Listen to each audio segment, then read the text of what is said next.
So let's start again. Eccola. So again, wildlife rescue is so much related to biodiversity conservation, but very few people realize this. So whenever I talk about wildlife rescue, I always touch on animal welfare and health, just so people can connect the dots. Okay, so here's the outline. We'll talk about IUCN guidelines. These are the international guidelines for rescuing wildlife. And then we'll look at health check, quarantine, pre-release, and long-term care. I have given you the guidelines in the module so that you can go through them. Again, if these are guidelines, it means that each country has to make their own protocols based on the guidelines.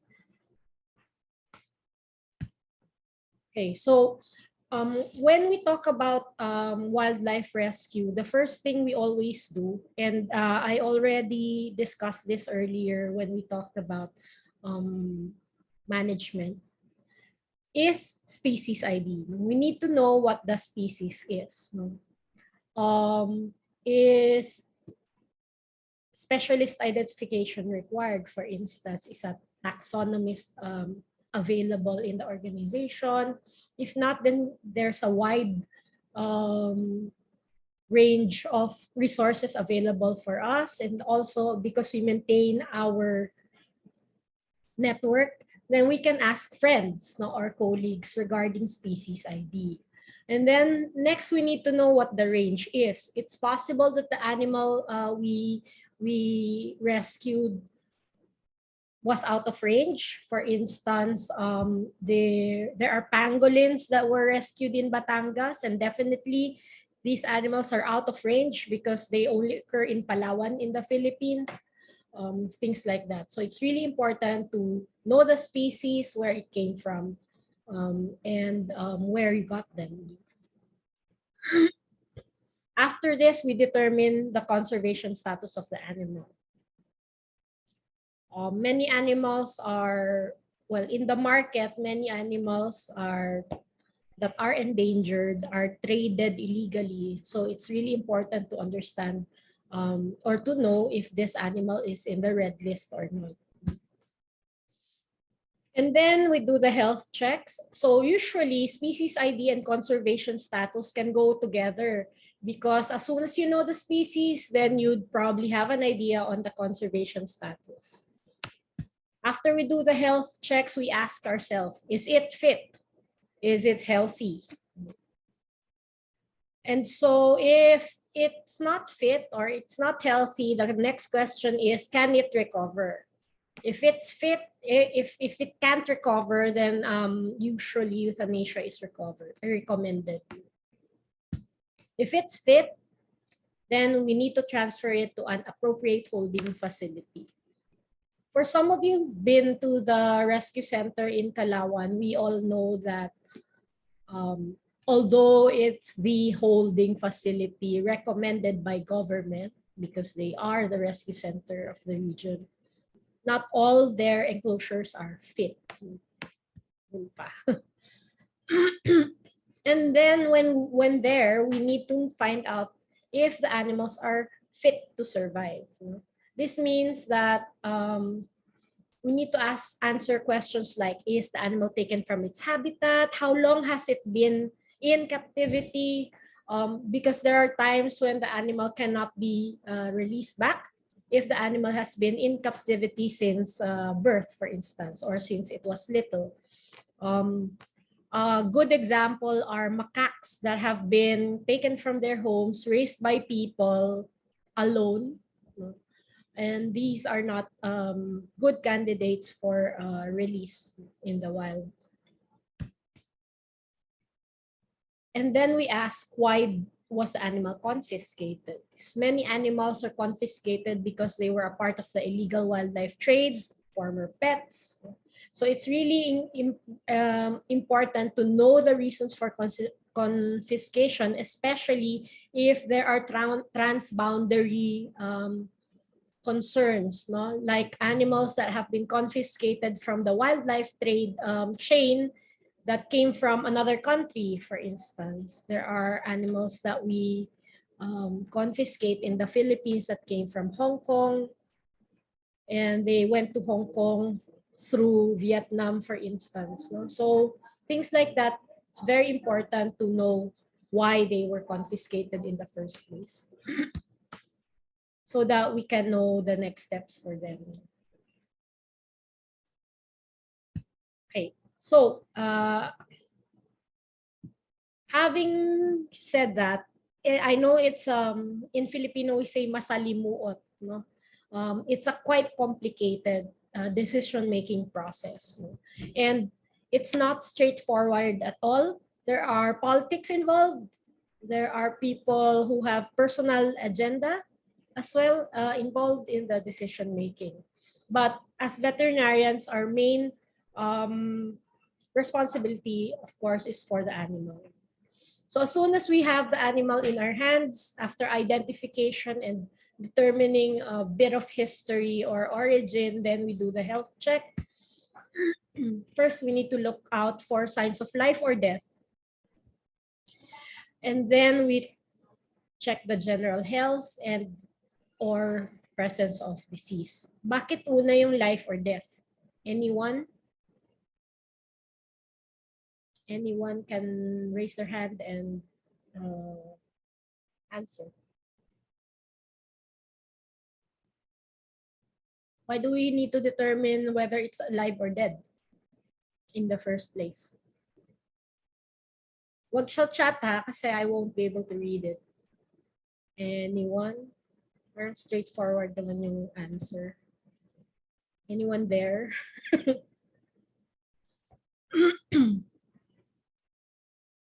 What? Because if it's dead, then you won't have to spend resources for it, di ba?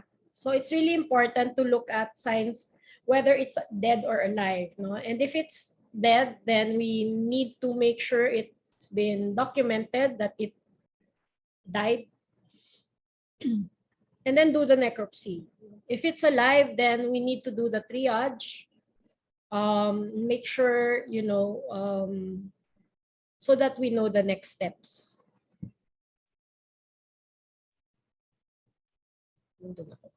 Okay, so for signs of death, of course, well, there's a lack of a heartbeat, the pupils are dilated,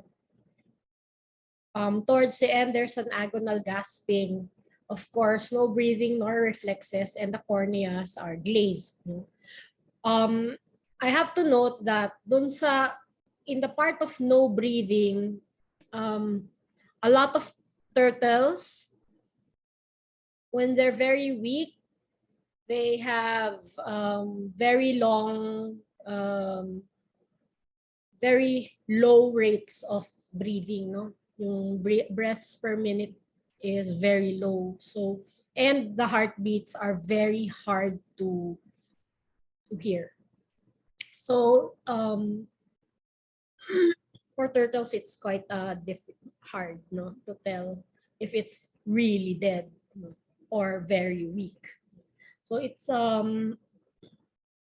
sometimes if you have an ultrasound, it can help because then you can detect heart rates there.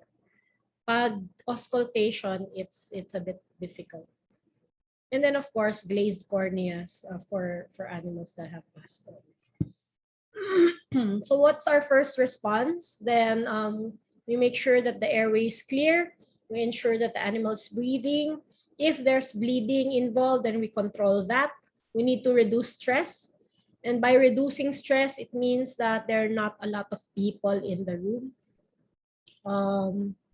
If we can keep the animal in quiet, well ventilated, but reduced lighting, no, yung area, then that's good. We need to promote hydration as well. So when animals come in, we always assume that it's 5% dehydrated because of the stress of capture and travel, etc. And if the mouth works, then we use it, meaning we don't do the IV line right away. If it's still eating, then we use that to our advantage. So the rule is, well, there are 3 S's, no, that we should apply in this specific order. So we stabilize the animal, we support it, and then we sample. The sampling goes last. I know that there are times when we want to find out what's wrong. Let's take blood, but if the animal isn't stable, you do not have the right to take samples. You need to stabilize the animal first. For those who've been with me in the second week of duty, we received a bird, right, in the rescue center. We didn't sample at all. We just stabilized the patient, made sure that the bandage is well placed, and that's it. We needed the animal to calm down, and so we did not do anything else. But maybe in the 4th week, we can probably sample the animal. So for stabilization and support, this is the checklist that we have. First, you need to manage trauma, and for trauma, it could be soft tissue injuries or bone injuries. And then we need to correct and prevent dehydration, offer water, or provide water in food, because many of these animals probably get their water in the food that they eat. No? And then pain management, if it's possible, if there is available drugs, then we should provide it. And then we need to maintain body temperature, again, in a warm environment. So for sampling, we need the baseline values as usual: respiratory, heart rate, and heart rates, weight. Make sure that you all have observed their behavior so that you have kind of a baseline. You know what the animal looks like when it's panicky or when it's relaxed.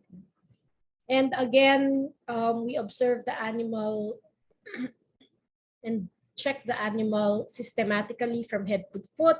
Look at the feathers as well if it's damaged, and look at all the orifices if there are discharges or anything coming out of them. If we don't know the animal, or if it's the first time we encounter them, what I do is I compare the left side to the right, because there should be body symmetry. But so if you don't know the species, then that helps, no? The same is true for when you do necropsy. Compare like all throughout, look at the whole organ, and then look out for any discoloration, something like that. So for sampling, we do blood collection, fecalysis. If there are swabs available, then we do that too.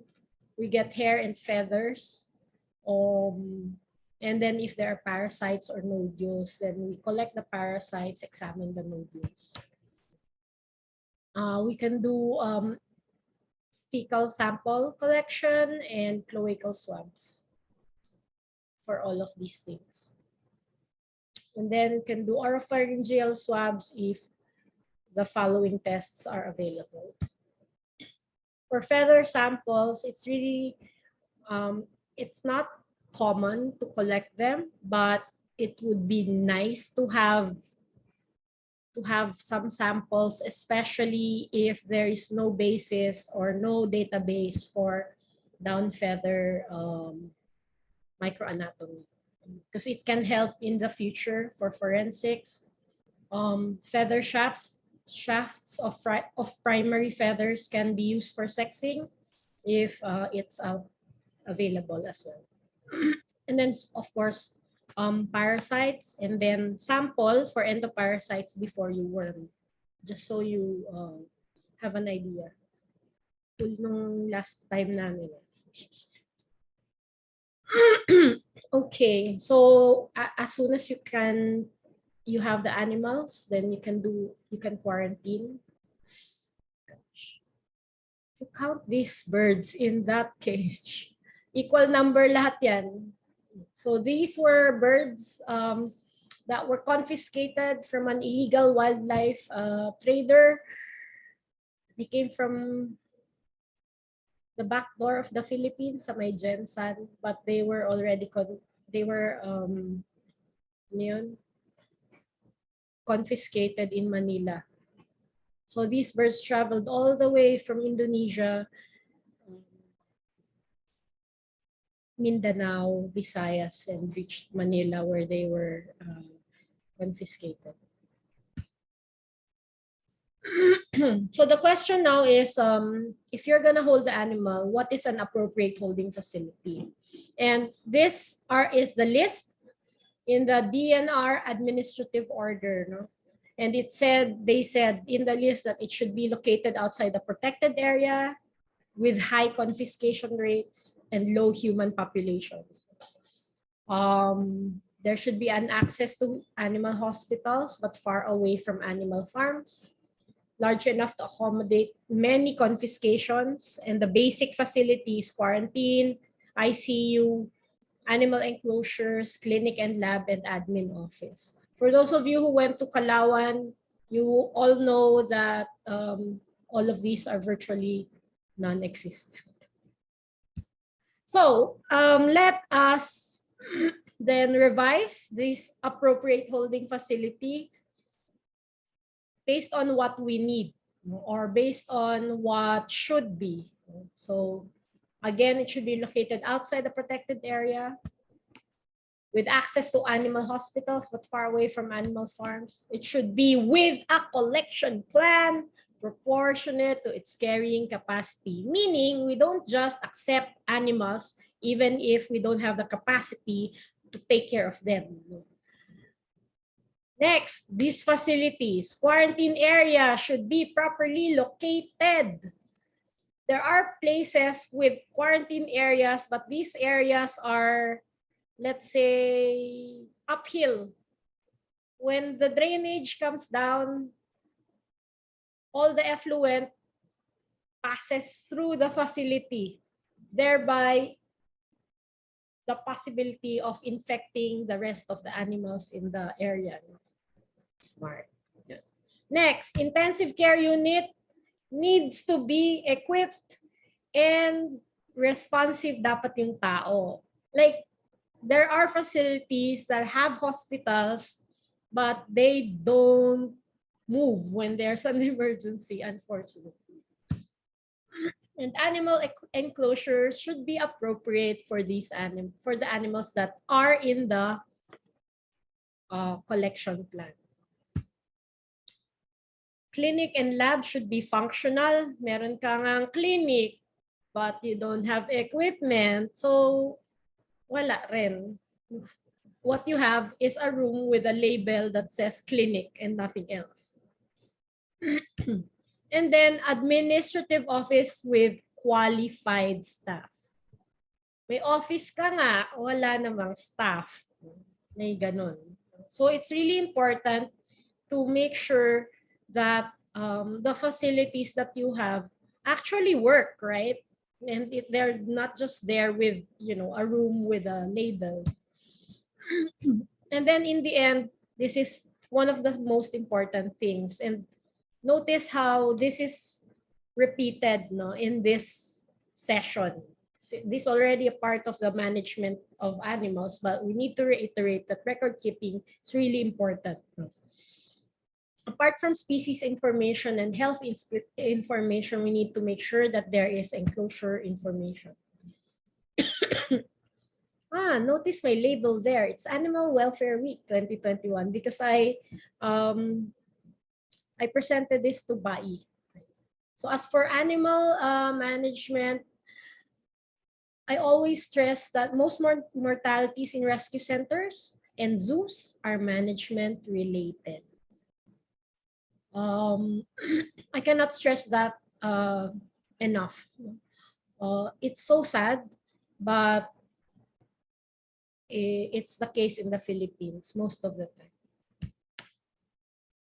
We need to remember that euthanasia is an option for animal welfare, resource management, and conservation. For instance, this is a red-eared slider that does not belong in the Philippines, but because it's an invasive species, and it's a species that is common in the pet trade, people tend to buy them because they're so cute when they're babies. When they get older, people realize that they live long, and these animals end up being thrown away in streams or wherever, or left in rescue centers, and we have them coming out of our ears. But the Wildlife Act does not allow euthanasia of wildlife and does not allow for sterilization of animals. So instead of having proper resource management, because you need to, in a world with limited resources, you have to choose whether to feed, let's say, a red-eared slider or a Philippine forest turtle. I'd rather feed the Philippine forest turtle than this animal. So it's really important to make sure that euthanasia is an option for the facility. So there are considerations in disposing live animals, and these are the following. But then again, we need to revisit these considerations. This is, by the way, in the Manual of Operations of the Biodiversity Management Bureau Wildlife Rescue Center. So check if it's deemed necessary to put an end to the animal, and if it's recognized as an invasive species. Yay! But even if the vet says, yes, go for euthanasia, there's still a committee that decides whether this is the option. And the committee usually does not have veterinarians in it. So there were cases where euthanasia should have been done right away, but it wasn't because the disposition committee of the DNR hasn't met yet. They only meet once a month or once every 2 months. And they end up with an animal severely infected with a communicable zoonotic disease, but it hasn't been euthanized, thereby exposing other animals and humans to the disease. It happened. And last, then we should finish the story. It's really important to perform post-mortem exams, take samples, if possible, do histopath. The rescue centers, they should have budgets for this, but they don't use it. You need to use appropriate tests for, suspect cases, and then do the post-mortem report.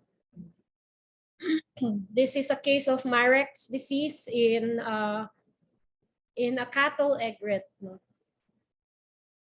that we found. So those are the growths. So at the end of the day, this is the decision tree. Again, this is from the IUCN.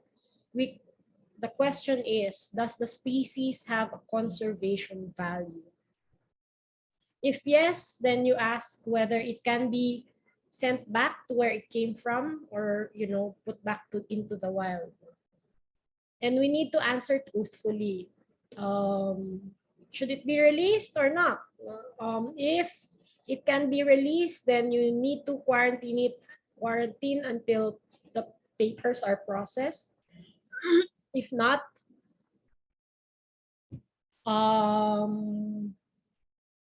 you need to follow the guidelines. Then it takes a lot of money for lifetime care, so you need to think about that as well. And if there are appropriate facilities. During that photo with the many birds in the slide, those birds came with 3 cassowaries. and I think 3 wallabies. No, there was no appropriate facility for it, or at least enclosure, no, for those animals if they grew. But they kept them anyway. So yeah. So in the end, the facility that held them had to build enclosures for them. They ended up sharing the enclosure with a deer. Uh, so they kind of divided the deer enclosure to make room for the cassowaries and the ostrich. Anyway, so it really needs to it really, like, the decision should really be something that looks into, you know, what the future of the animal might be in the facility. You know, many animals that end up in rescue centers die there and suffer there before they die. So it's really important to consider all of these. No, if you want to be a veterinarian in a rescue facility, in a wildlife rescue facility in the Philippines, then there are a lot of things to consider. As for pre-release, we need to train the animals. Ganda, no? This are the claws or the talons of a Philippine eagle. Look at that hand, that's as big as mine. Okay, so at the end of the day, the criteria for wildlife confiscation should follow the prevention of species extinction. We need to be able to maintain healthy wild populations and healthy biodiversity. That's the end goal. The question is, whenever we rescue wildlife, do we see this goal at the end? It's really important to keep our eye on the ball. Because when we consider wildlife release, it has to be of known origin. It has to be, like, the conservation status is really important. The animal should be healthy and fit, and it should contribute to biodiversity. Meaning, at the end of the day, when you release it into the wild, it should not cause havoc in the health of the animals there in the wild, no? But it also should be able to breed properly in the wild, no, to add to the population. Unfortunately, many facilities in the Philippines do not monitor releases. Parang out of sight, out of mind. So what happens is that we release the animals, but then we never know if it contributed to biodiversity at all. Sometimes animals are released without any idea if they are fit for release. So what does fit mean? It means that the animals are clinically healthy and they're free from known pathogens that might be introduced in the wild. That's why we do not recommend, well, we in the IUCN do not recommend releasing animals that have been in captivity all their lives. If the animal has been in contact with domestic animals, then it's not a good candidate for release. Next is the animal should be behaviorally healthy, physically fit, behaviorally healthy, meaning it can recognize predators, it can run away from predators. If it's a prey species, then it can hunt. It knows what species to hunt. No? That's why before release, we should really train the animals to recognize prey species or food plants. So excuse me. So they need to be able to find food on their own. That's why prior to release, raptors should be fed wild mice or wild rats or wild, anything. Because during their lifetime in captivity, they'd probably be eating only white mice or white rats because that's what's available for us as food items.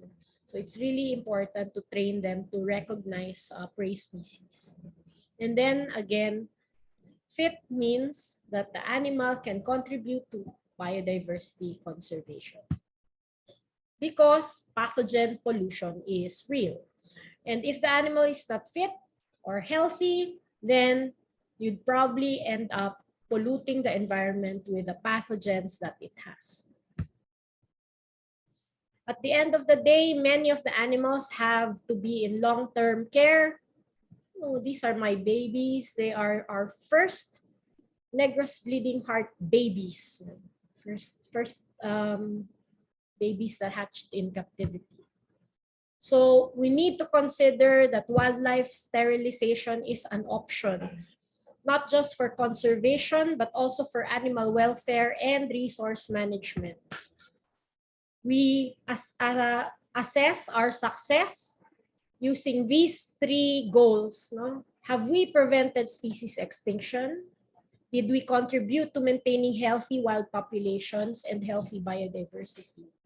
Unfortunately, how we assess success in rescue centers is kind of anticlimactic. No? Medyo bitin. Why? Because the assessing success ends up in how many animals were released, even if these animals were not healthy. How many animals successfully rescued, even if these animals do not need rescuing. So at the end of the day, maybe it's time to reevaluate our goals, no? Because the main goal of these rescue centers is to release them back into the wild. That's it. But they do not contribute to anything, no? So this should be the main goal. Because if we release unhealthy animals in the wild, then we're probably not maintaining animal welfare there. No? So the question now for many institutions in the Philippines and you, future vets, are we ready?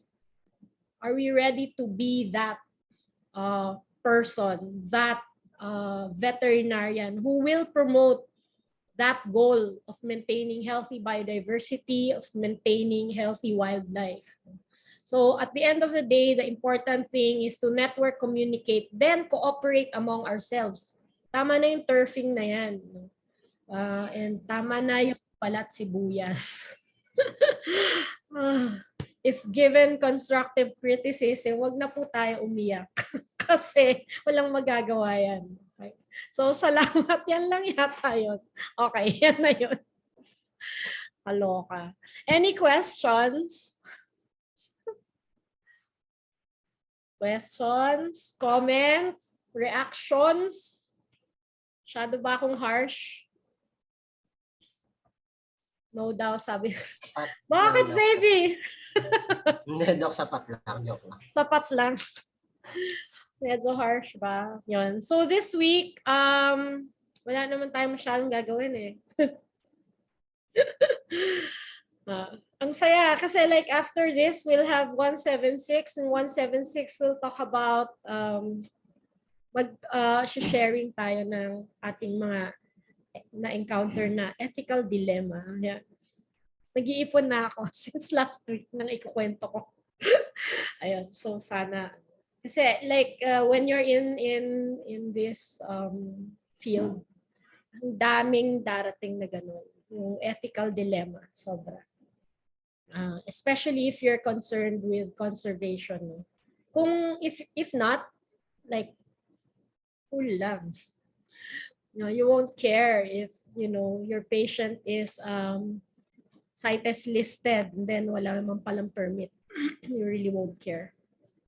Money yan eh. Pero yun. So this week saan na yun? Wala, umalis na ako. Okay lang, umalis na kayo. Punta kayo sa kabilang class. This week, we will, ang ano natin ay flow charts. It's there, I think it's open already in the classroom. So each group will create a flow chart for accepting wildlife. So nandun naman yun na. If you have any questions, just feel free to message me. Okay na? I'll stop recording. But walang questions. Lock pa po yes. yung ano. Ha? Nakalock pa ba? Opo, until October 5, 8 a.m. po. No way. Sige, I'll open it now, right now. Okay. So thank you for informing me. For those who need to be in the next class, I'm just gonna stop